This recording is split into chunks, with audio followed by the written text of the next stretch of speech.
Good news, great stories, real impact. It's all here on the Social Impact Show. It's Evoid with Shadows. You're listening to 919 as we continue our conversations. What we do Mondays to Friday is to talk to champions, people that are fanatical and obsessed with changing the environment that they operate in and educating everyone. It's just what they do. That's how they think about the world. That's how they think about themselves. And they believe that they've got to leave a legacy. And one of those individuals that I'm talking to now and who's joining me from live from Cape Town is Ruben Hazelzet. He's the visionary founder and creative director of Soapbox South Africa. Ruben and his team are championing sustainable living and education through innovative projects. One of their standout initiatives is the Climate Dinner series with the upcoming event in Cape Town themed Friendly Footprints. Ruben, good morning and thank you for joining us on 919. Thank you so much. I'm going to just push up your volume there a little bit. Ruben, before we talk about all the other stuff, a climate dinner, that for me is kind of innovative, fresh, but at the same time, kind of boggles the mind. What is a climate dinner? Okay, so thank you so much for having me. So in 2017, there was a huge water crisis in the Western Cape. And there was drought and day zero was coming. So at that time, for a behavioral economist that I am, it's a very interesting time to observe behaviors of people. So what we wanted to do is to actually also raise awareness of how much water and how much impact your food choices have. So we brought this chef to the middle of the biggest dam in the Western Cape to showcase that climate change is happening because it was completely dried up, and to inspire people to make more conscious choices when it comes to food. And we revamped a lamb pani chow into a climate and water-friendly version. And then on the back of that, we started organizing climate dinners where we have a climate-friendly menu and entrepreneurs that speak on the specific topic, to again inspire people that they can have an impact and that it does matter what types of decisions they make. And who is attracted to the climate dinners? Is it everyone or is it a particular grouping of individuals? I would say it's a variety because on the one hand it's people that are interested in food, that are foodies, so people that have a love for food but want to hear what kind of developments are happening within that. But there's also just people that, might be very new to the topic but want to have a wonderful evening and learn and get inspired. And how we look at it is like, we're not saying that you have to turn vegetarian or vegan. We sometimes also serve meat or fish, but then we try to serve it and source it in a more sustainable way so that we inspire people to think about when they buy and from where they buy, right? So, yeah, I would say a very wide range of people. And what I love about it is because we have been for years now advocating that people read labels so that they can make informed choices around how they support the products that they do. And I think this is very clever. It's a kind of meeting people where they're at, but at the same way kind of engaging with them in a way that doesn't preach to them. Exactly, and that's exactly the thing. Like when it comes to behavioral design, listen, like if you want to make change, a government can put tariffs or taxes in place and you can change people's behavior, right? But if that's not happening, then you need to inspire people with something that is, engaging, fun, and it's not too much like pointing fingers, right? It's more about, listen, this is the situation, and these are, options or opportunities that you could pursue, and we hope that they then take a first small step, and then from there maybe go on this journey where they are a little bit more, a little bit more engaged and also aware of what they're buying, and maybe indeed reading that back label, or when they are in a restaurant asking where is this actually coming from, being a little bit more stern when it comes to those things. Yeah. The theme this year is friendly footprints. Yeah, correct. So we've had dinners talking about deforestation, food waste, which is a big problem, of course, rising sea levels, soil erosion, local ingredients, so all these different themes. And this time we are talking about friendly footprints because we are specifically talking about, on the one hand, travel, and on the other hand, living in a city, and how you can do that in a more sustainable way. So if we talk specifically on tourism, I was just looking at the numbers yesterday. South Africa's GDP, I think, is almost close to 10%, is dependent, or close to 10% of South Africa's GDP comes from tourism, and it creates 1.5 million jobs. So it's a huge business, right? But it's kind of like a catch-24 in a way, because also the traveling and the flying creates obviously CO2 emissions, which contribute to climate change, which in the long run will affect the tourism and the reason why people are visiting this country. So we are exploring in this dinner, like, you made the decision to fly here, which, cool, that is the impact that you will have already. But how can you be in this country in a way that you are actually contributing to local businesses, that you are aware of where you're eating and what you are eating, and that you're also trying to travel in ways that are maybe a little bit better than just flying all over the place. Yeah, and it's interesting that you talk about traveling and flying all over the place. We do now know that the largest contributors to emissions and our climate challenges are billionaires and multi-millionaires with their own private jets, right? Yeah.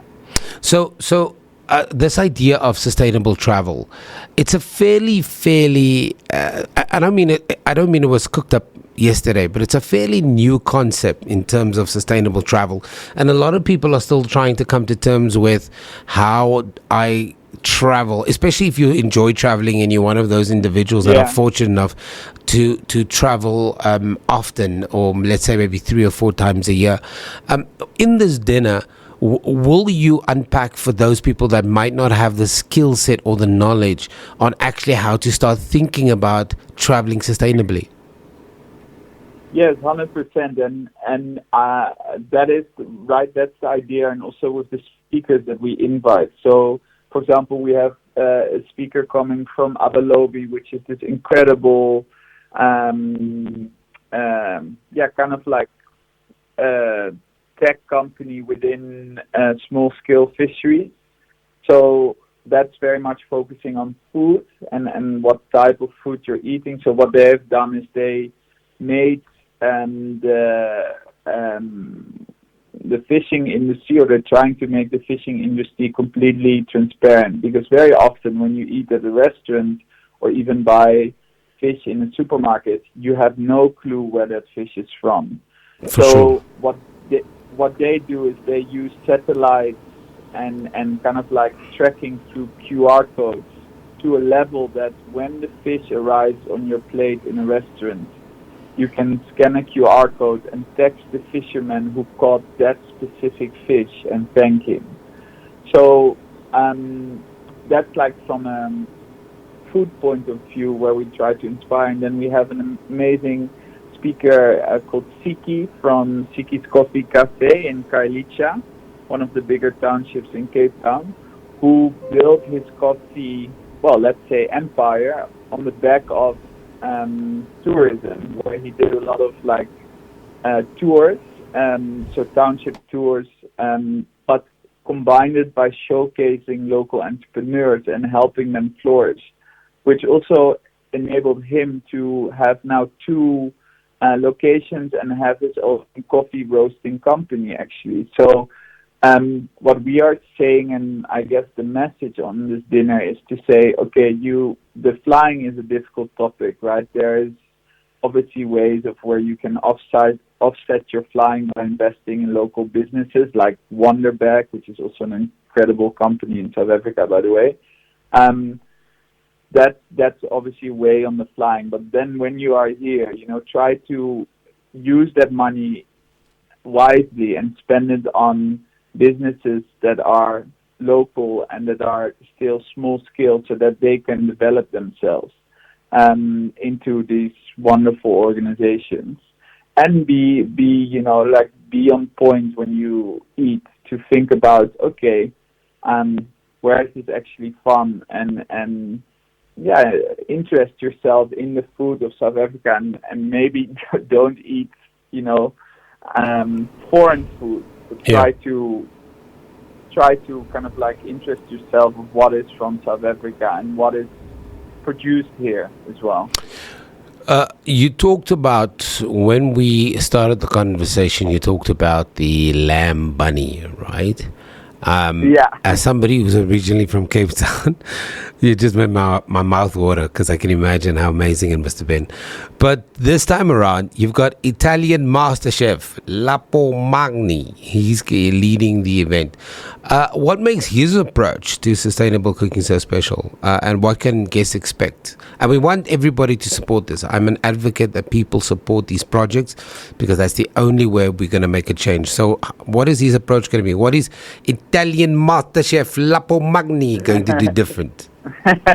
I like how you make it very Italian. So Lapo actually won Italian MasterChef when he was 19, and then he migrated to South Africa. So he's been here for 12 years, and he has always been very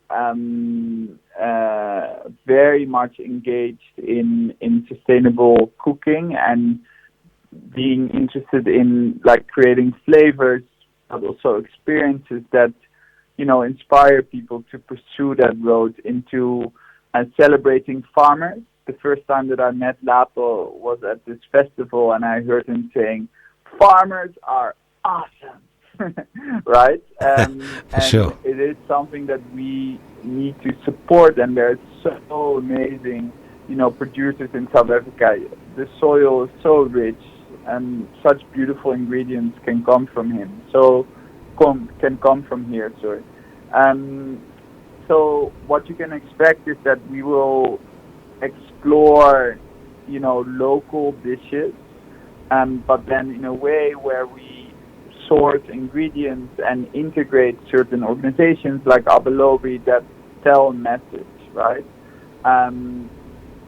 To give you an example, when we were doing our food waste themed dinner, every course obviously carries a name and a message. So, for example, the dessert was an apple per day keeps the doctor away. So then, we had this beautiful apple produce, locally produced, and everything of that apple was used in that dessert. There was no food waste in general at that dinner.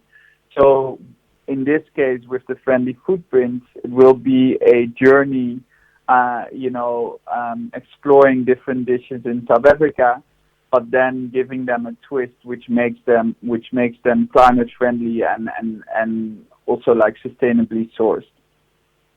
But not only is the food thought out, not only is the kind of information that you want to share, but you've also got an exceptional venue. I think it's called the Neighbourgood Church, right?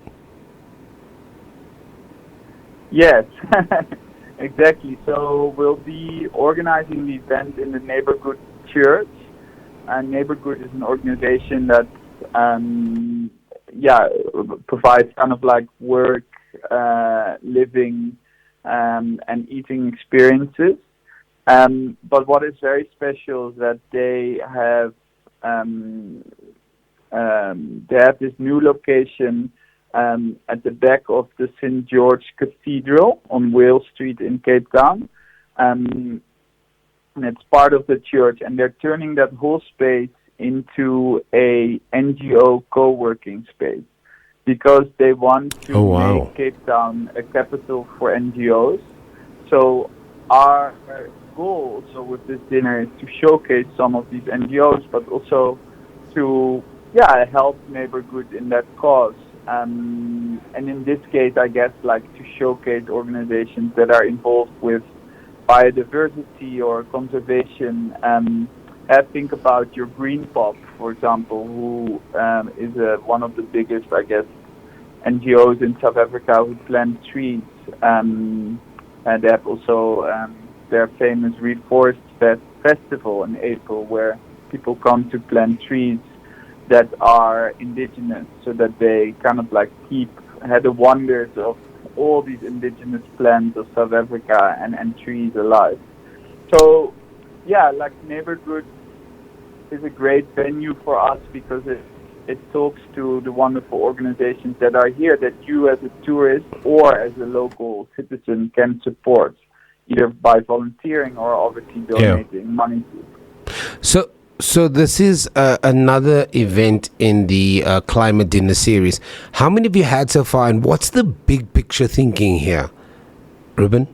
So we had 6 in Cape Town, and we've had 2 in we had 3 in Amsterdam. So in total we've had 9. Well, after this one we've had 9 dinners. So the big vision, right? And I'm just gonna say it on air. So if anybody is listening and can make it happen, share it with us. So the big vision, right, is to do 2 things.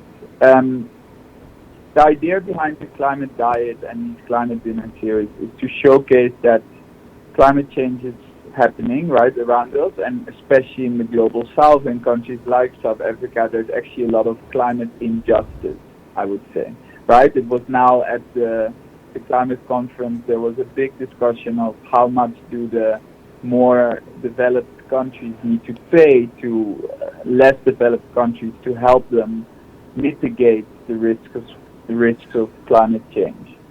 So what our vision is that we, on the one hand, develop a climate diet cookbook which explores the world and showcases these places where climate change is happening, where we bring these chefs to, and then they take local dishes, iconic dishes of that country, and they revamp it into a climate-friendly version. So that you can, this cooking book on the one hand can showcase, what is happening in the world from a photographic point of view, but on the other hand can inspire you to change your diet.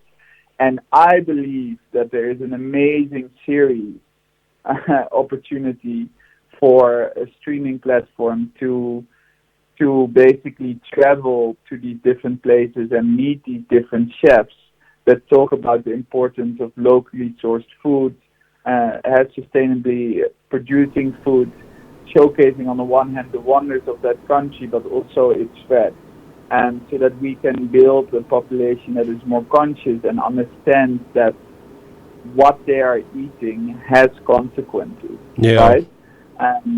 No, I love it. I love the idea of a show like that. There's just so many shows at the moment, and I think that's a really, really great idea. As we wrap off, Ruben, very quickly, where can people get involved? How can they get involved? Are there still seating available? And where can they go? Yes, so we are filling up quickly. We are at 60% of our capacity. You can get tickets on Quicket. So if you type in Climate Dinner Friendly Footprint, you will find it. It's on the 6th of December, so Friday the 6th of December. And there are different types of tickets available. You can come as a group or as a couple or as an individual, which comes obviously with discounts. And then if you want to know more about Soapbox South Africa, our agency, please visit soapboxsouthafrica.co.za and have a look at our project, or email us on info@soapboxsouthafrica.co.za. I love the work that you do. I spent some time on your website, so that's Soapbox South Africa. Go to the platform. It's on the 6th of December at the Neighbourgood Church in Cape Town. Yes. And as you've mentioned, the tickets are available on Quick Ticket. Ruben Hazelzet, thank you very much for spending time with us. We appreciate you. We appreciate the work that your organization does. And keep up the good work, man. Thank you so much. Have a great day. Thank you, Ruben. That's amazing. Good news, great stories, real impact. It's all here on the Social Impact Show.